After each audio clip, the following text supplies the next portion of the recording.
It's time for this week's episode of Brandon Sports Talk, featuring in-depth interviews from those who are trending in the world of athletics. And now, here's the host of Brandon Sports Talk, Brandon Pate.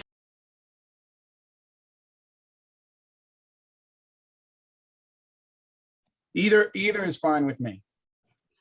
Welcome back to Brandon Sports Talk. In today's episode, I have the privilege to interview Drew University's head fencing coach, Michael Bindas. How are you doing today? Very good. Yourself? I'm doing good. Can you talk about how you knew that you wanted to get into college coaching and fencing? Into fencing is easier.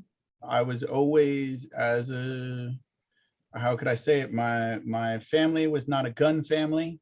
I was always into knives and swords and games and stuff like that, and it always interested me. I did karate for many years, and when I actually got married, my wife is French, and we were in France. And since I was always interested in swords and knives, it made me, because fencing started in France for me, it made me want to go and give it a try. And now I'm almost 30 years later, still at it, still loving it. What was it like getting your first start as a high school coach in fencing? It was very different. It was very different because at the high school and the college level, it's very team orientated, and fencing is usually a very individual sport. So you're individually doing, even in the team level, it's individualistic because you're the only one fencing at any one time. But the team camaraderie, having a team of 30 people cheer for you doesn't usually happen in fencing. So that was a big change to me. Skill wise, there's also there are a lot of people who work independently, who train 4, 5, 6 days a week, have a very high level, and there's a lot more enthusiasm in the high school level for a lot of people. And there are a lot of very good high school fencers too. What was that like, obviously going to France and getting to coach fencing? Great. It was really great. I had a great time. I was living there. I want to say in France, there's a lot more structure. So a lot of the kids had more single sports. So if they were into fencing, they were very dedicated. The US has a lot of kids who are doing, in middle school and high school, they're doing multiple sports and, going every which way. I mean, just part of the difference also, I think, is that it's, what's the word? It's funded also by the state. So it brought down the prices on everything, which was different too. So it made it easier access for more people. Of course, what was it like, obviously, competing in the New Jersey state competition? Very, very long days. That was those kind of the state competitions like that were at the beginning of the season. I had conversations with the team and asked them what they want, individually, did they want to do well, or was it more about the team? And for them, it was really more about the team. So we did all of our training for those long kind of days. I don't know if you know, but like a day like that basically starts at like 9 and finishes at 5 or 6. What's that like, obviously, having long days where you're competing from 9 o'clock to 6 in the afternoon? It's definitely about stamina, about not getting overwhelmed by a bad match in the beginning of the day, by being able to let things go, which is, for certain people, it's tougher than others. I think there are a lot of times kids are surprised when I tell them, they have a loss in the first or second round and they're down, and I'm like, look, it's a long day. Don't worry about that one. Wait until the end of the day to be upset with your performance, and then they see by the end of the day, they had a downtime there, but then they were up for the rest of the day. And all in all, that was the thing that pushed them to fight more.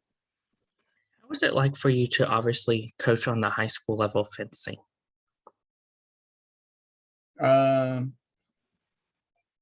it it was it was interesting. The other thing that's interesting in that is the parents' participation and again the grouping, the team atmosphere that is usually not in fencing.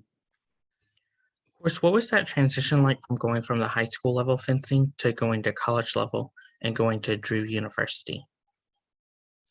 It was actually not a big change for me because Drew University was very similar to the high school that I coached at, and uh, you know, very team orientated, very family orientated that we have that, they're not really, for lack of a better, not superstars or drama queens who, everybody's there to help each other out. And so as a transition, it was not a huge transition other than maybe the skill set being brought up a little bit at college. Of course, what was your time like as the assistant coach for Drew fencing? Um, Lots of lessons, lots and lots of lessons, individual lessons. Um, working with people, helping, the same thing that I'm doing now, only um, not not the extra paperwork portion. So working with the team members on where they're at with their schoolwork, where they're at with their fencing, where they're at with their training, where they want to go, how they want to do it, and trying to help them get to the places that they want to get to. Of course, how was that feeling like when you got promoted as to become the head coach for Drew? Actually, it was bittersweet because I worked with my friend and colleague for years.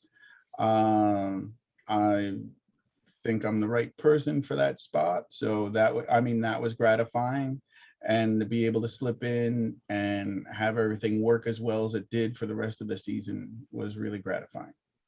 Of course, what are some similarities and differences on the college level of eek fencing and foil fencing?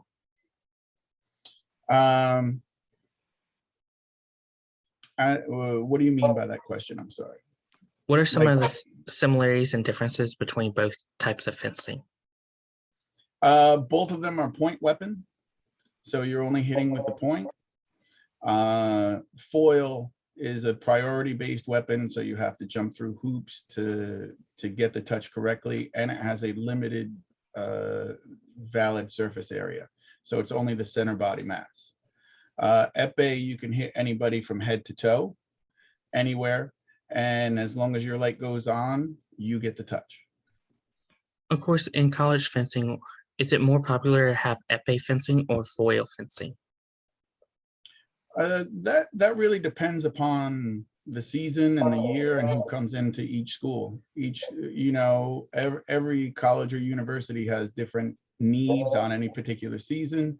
Um, I like right now at Drew, I think they're pretty neck and neck. Epee has a little bit more people on it, but not that many. Can you talk about, of course, the culture that you've helped build upon? Yeah.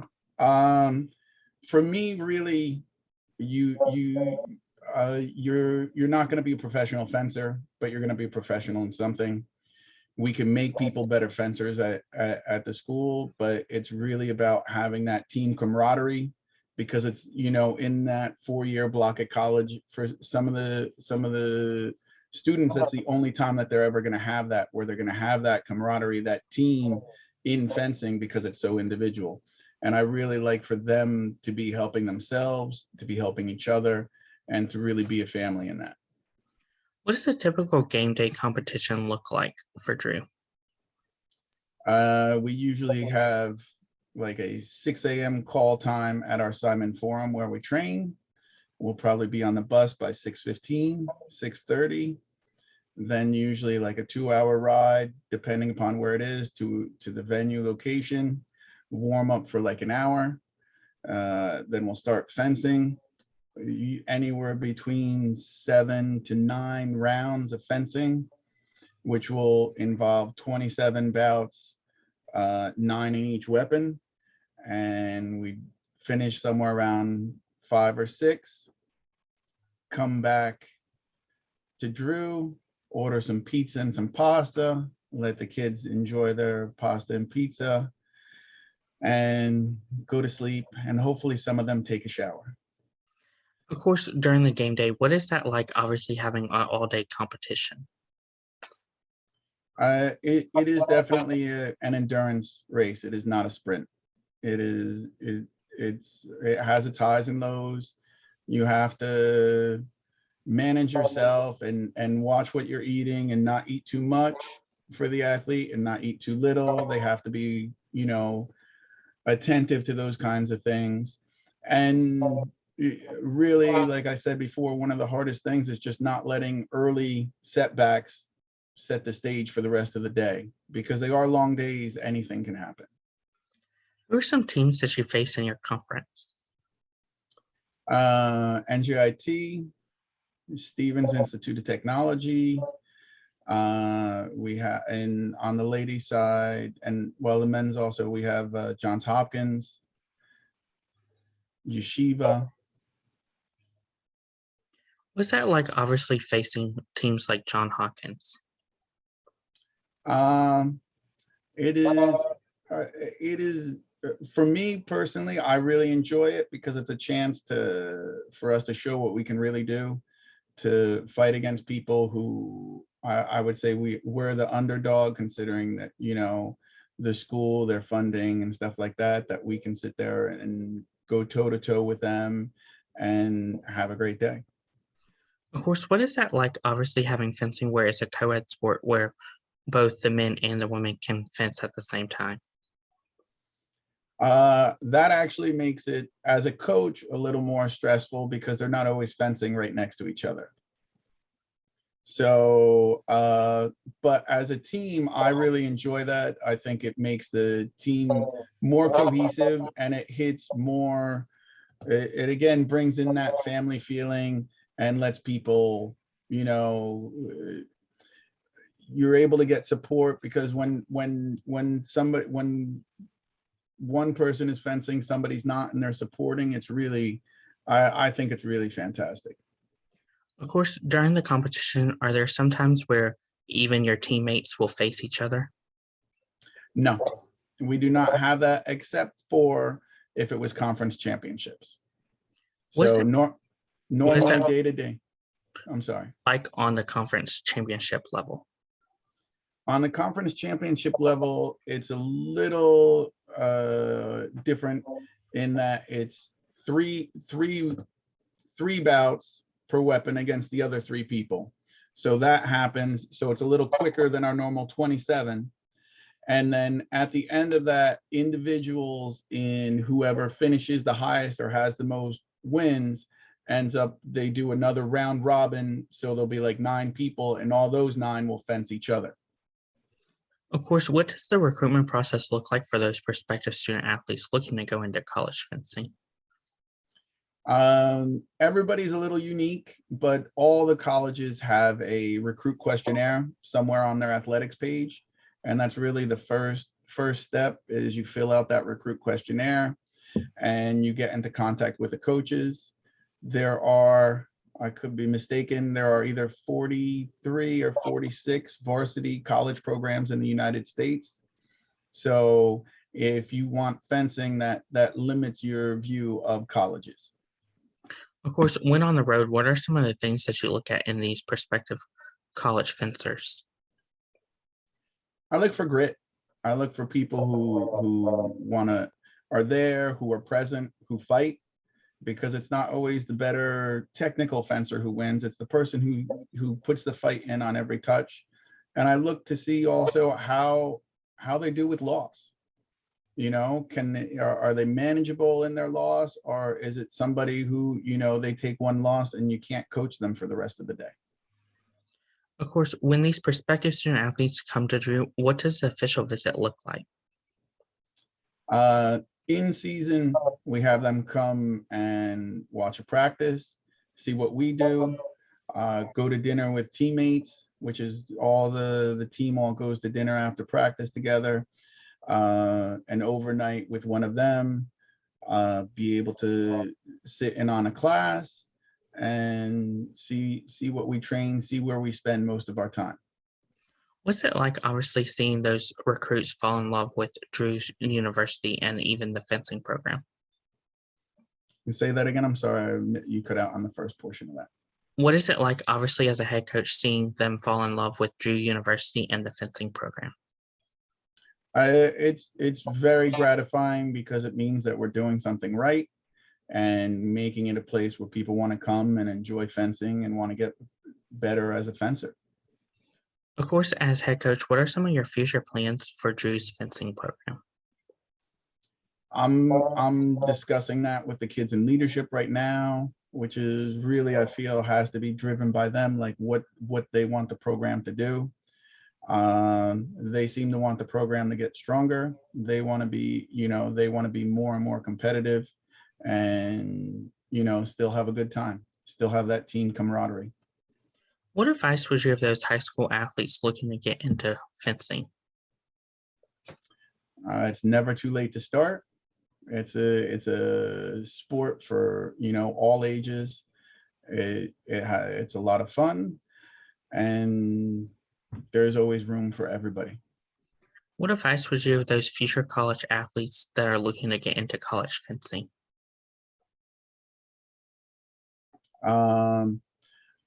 Reach out to the coaches, keep training. You got to keep working hard, and absolutely have to keep the good grades.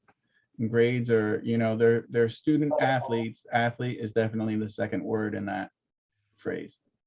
What advice would you give the current college athletes that are looking to make it onto the professional level representing U.S. fencing? That one is a tougher one. I mean, fencing is a time in sport. They have to put that time in. It's realistic expectations of the time and the effort they put in, constantly trying to learn new things or understanding what's not working. It's always about being adaptable and not believing you know everything. What is it like, obviously, when you have college athletes deciding if they want to represent, obviously, U.S. or go international fencing? I mean, at the college level, it just ends up being sometimes a discussion to sit there and see if it conflicts with our conference championships or with NCAA championships for them. For most things, it usually does not conflict, so it's okay because they're on alternating weekends. What advice would you give future college coaches looking to get into college fencing? It's a lot of hours. But everybody who does fencing doesn't really, for me, it's for love of the sport. It's a great thing to do, and it's, enjoyable. That's great advice. Where can my listeners find you at on social media along with the Drew University fencing program at? I believe it's on Instagram, it's Drew Fencing. And I